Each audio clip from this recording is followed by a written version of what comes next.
आदमी तेज कदमों से होटल में दाखिल हुआ तो देखा कि अंदर मौजूद सारे लोग मरे पड़े हैं। उनकी आंखें सफेद पड़ चुकी थीं और वे अब भी जिंदगी के आखिरी पलों की उसी मुद्रा में जमे हुए थे, मानो मौत अचानक आ गिरी हो। अचानक बाहर एक सड़क हादसा हुआ। वह भागकर बाहर पहुंचा। ड्राइवर भी उसी तरह मरा पड़ा था, आंखों में वही सफेदी। आदमी का दिल जोर से धड़कने लगा। उसे लगा शायद आसपास जहरीली गैस फैल गई है, मगर जल्द ही उसे एहसास हुआ कि बात कुछ और है। उस आदमी का नाम था जेसन। कल रात उसका एक्सीडेंट हुआ था। सुबह जब वह उठा तो सिर में तेज भनभनाहट थी। वह बस किसी से लिफ्ट लेकर घर जाना चाहता था, लेकिन ड्राइवर की गाड़ी सीधे उसकी तरफ आ रही थी। गाड़ी अपने आप रुक गई तो जेसन ने देखा ड्राइवर एक महिला थी जो पहले ही मर चुकी थी। उसकी दोनों आंखें बिल्कुल सफेद थीं। जेसन डर के मारे कांप उठा, फौरन फोन निकालकर पुलिस को कॉल की, लेकिन जब पुलिस ने उसका नाम पूछा तो वह सन्न रह गया। उसे अपना नाम ही याद नहीं था। घबराकर उसने जेब से पहचान पत्र निकाला, लेकिन उस पर लिखा हर शब्द उसे अजनबी लगा। उसी वक्त एक कौवा आसमान से नीचे गिरा। जेसन झुककर देखने लगा। उस कौवे की आंखें भी बिल्कुल सफेद थीं। इसके बाद जेसन के साथ कई अजीब बातें होने लगीं। जहां जहां वह गया वहां कोई जिंदा नहीं मिला। सबकी मौत का अंदाजा वही था, आंखों में वही सफेदी। और सबसे डरावनी बात यह थी, जेसन की याददाश्त धीरे धीरे पूरी तरह खो रही थी। शायद कल रात के हादसे में उसके सिर पर लगी चोट की वजह से। अच्छी बात यह थी कि आदमी की बुद्धि पर कोई असर नहीं पड़ा था। पहचान पत्र पर लिखे पते के सहारे वह जल्द ही अपने घर पहुंच गया, लेकिन सामने का सारा साज सामान भी उसे अजनबी लगा। टीवी पर उसी रहस्यमय मौत की खबरें चल रही थीं। पुलिस के पास भी कोई सुरागा नहीं था और जहरीली गैस के हमले की संभावना से वे इनकार नहीं कर पा रहे थे। जेसन के मन में डर समाने लगा। उसने जल्दी से टेप लाकर दरवाजों और खिड़कियों की दरारें सील कर दी। उसी वक्त उसने बाहर घास पर खड़े एक किसान को देखा। वह तुरंत चिल्लाया, उसे अंदर जाने को कहा, लेकिन किसान उसकी बात समझ नहीं पाया और जेसन की तरफ बढ़ने लगा। अगले ही पल उसकी आंखें पलट गईं और वह वहीं गिर पड़ा, मरा हुआ। यह अजीब नजारा देखकर जेसन पीछे हट गया, मगर तभी उसके मन में एक ख्याल कौंधा। रेडियो पर जिन जिन मौतों की खबरें और जिन जिन जगहों का जिक्र हो रहा था, वह सब वही जगहें थीं जहां वह आज सुबह गुजरा था। क्या दोनों बातों का कोई रिश्ता है? बाहर कौवे लगातार कांव कांव कर रहे थे, जिससे जेसन का सिर चकराने लगा। लेकिन तभी उसे एहसास हुआ, ये तो वो पहला जिंदा जीव है जिसे उसने होश में आने के बाद देखा है। वह तुरंत बाहर निकला, लेकिन जैसे ही वह कुछ कदम आगे बढ़ा, वह कौवा अचानक जमीन पर गिर पड़ा, मरा हुआ।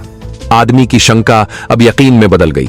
वे सारे इंसान और जानवर उसी की वजह से मर रहे थे। क्यों, ये उसे नहीं पता, पर एक बात साफ थी, इस मौत के श्राप की पहुंच सीमित थी।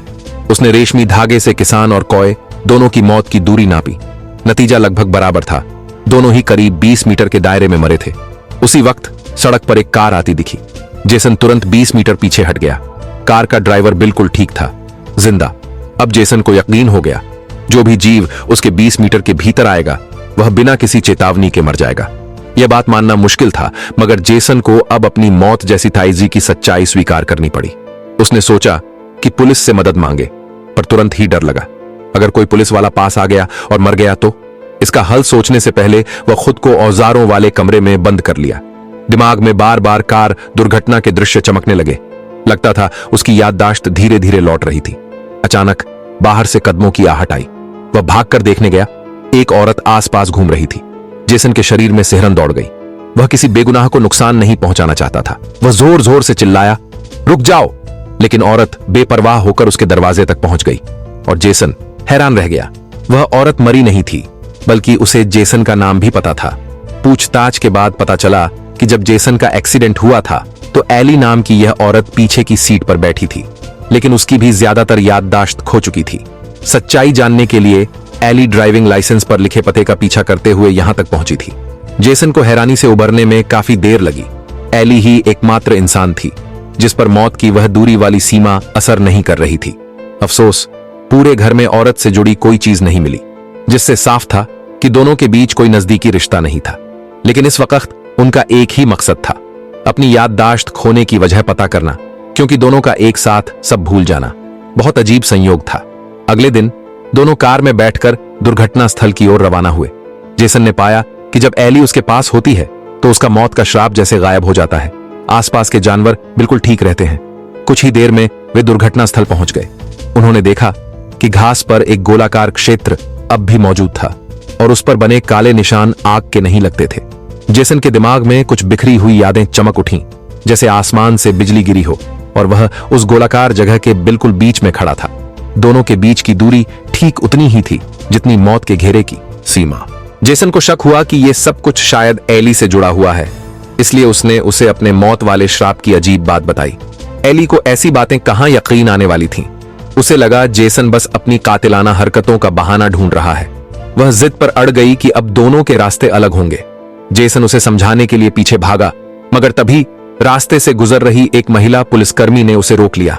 एली को मौका मिल गया, वह तेजी से आगे बढ़ी, लेकिन जैसे ही दोनों के बीच कुछ दूरी बनी, वो महिला पुलिसकर्मी अचानक आंखें सफेद करके वहीं गिर पड़ी, मरी हुई। आवाज सुनकर एली पलटी और यह दृश्य देखकर उसका यकीन पक्का हो गया। जेसन कोई इंसान नहीं बल्कि कातिल है। वह बिना सोचे समझे भाग खड़ी हुई। जेसन घबराकर उसके पीछे दौड़ा। उसे लगा अगर अब बात साफ न की तो गलतफहमी और गहरी हो जाएगी। थोड़ी दूर पर एक बकरी बंधी हुई थी। जेसन एली को लेकर उसके पास पहुंचा। बकरी बिल्कुल ठीक थी। फिर उसने एली से थोड़ा आगे जाने को कहा। जैसे ही दोनों के बीच 20 मीटर का फासला बना, वो बकरी अचानक जमीन पर गिर गई, मरी हुई। सच्चाई अब सामने थी। एली मुंह से तो कह रही थी यह नामुमकिन है, मगर दिल में उसे यकीन हो गया था कि जेसन सच कह रहा है।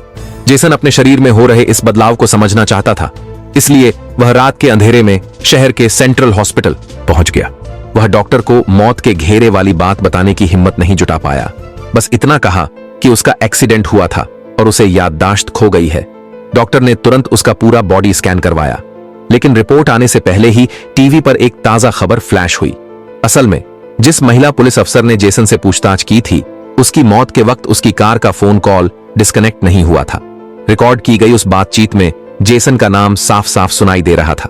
और जब पुलिस ने उसके घर के पास तलाशी ली तो उन्हें एक किसान की लाश भी मिली। अब हालात साफ थे।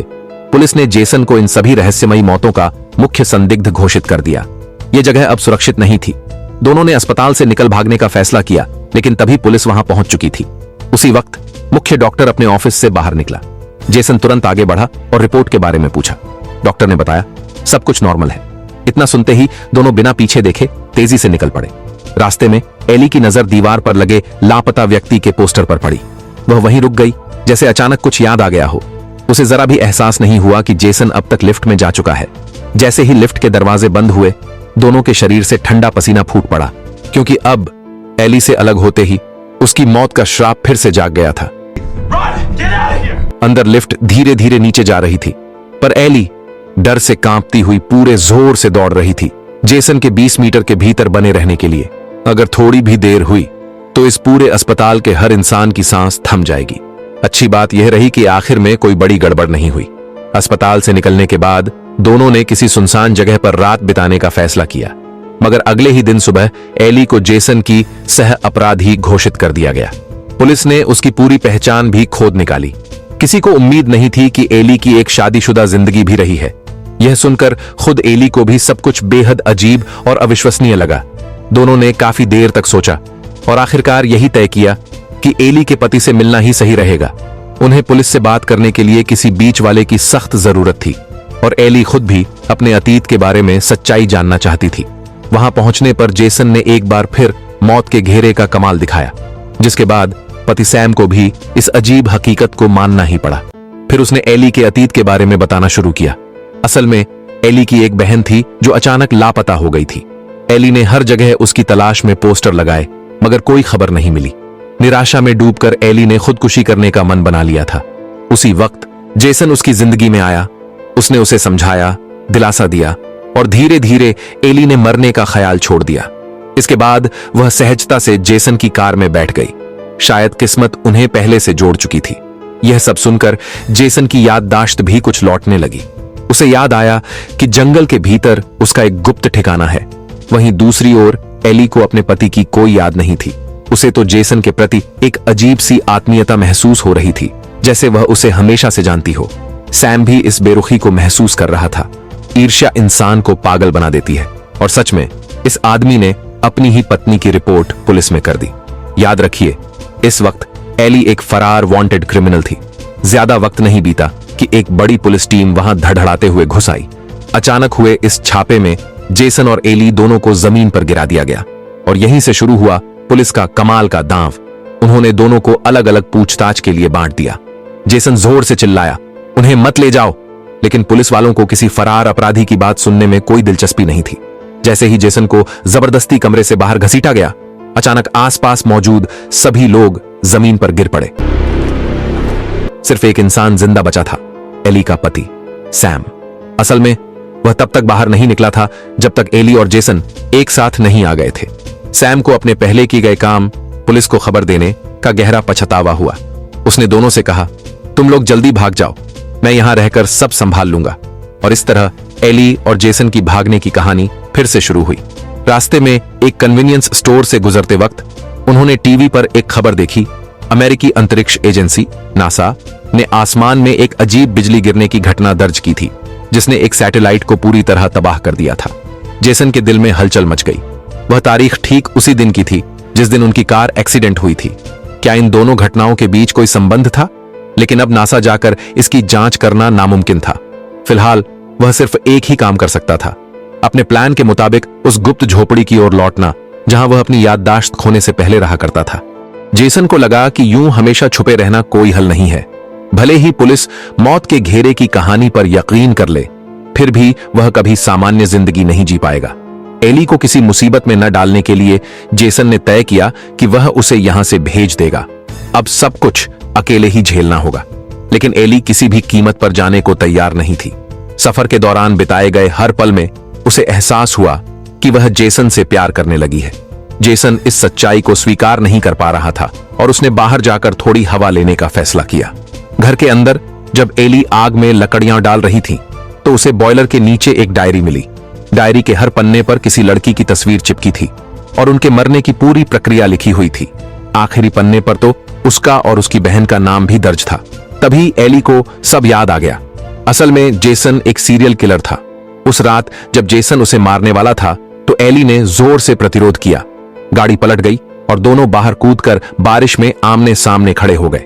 उसी वक्त आसमान से एक रहस्यमयी बिजली कड़क कर गिरी और उनके शरीरों में अजीब सी तब्दीलियां आने लगी। उधर बाहर घूमते हुए जेसन को एक नाव पर एक बटन मिला। उसे अचानक याद आया, उसने इसी नाव पर एक औरत को डुबोकर मारा था। वह औरत कोई और नहीं बल्कि एली की बहन थी। किनारे पर पहुंचकर जेसन पछतावे से भर गया। उसे यकीन नहीं हो रहा था कि उसने ऐसा भयानक काम किया था।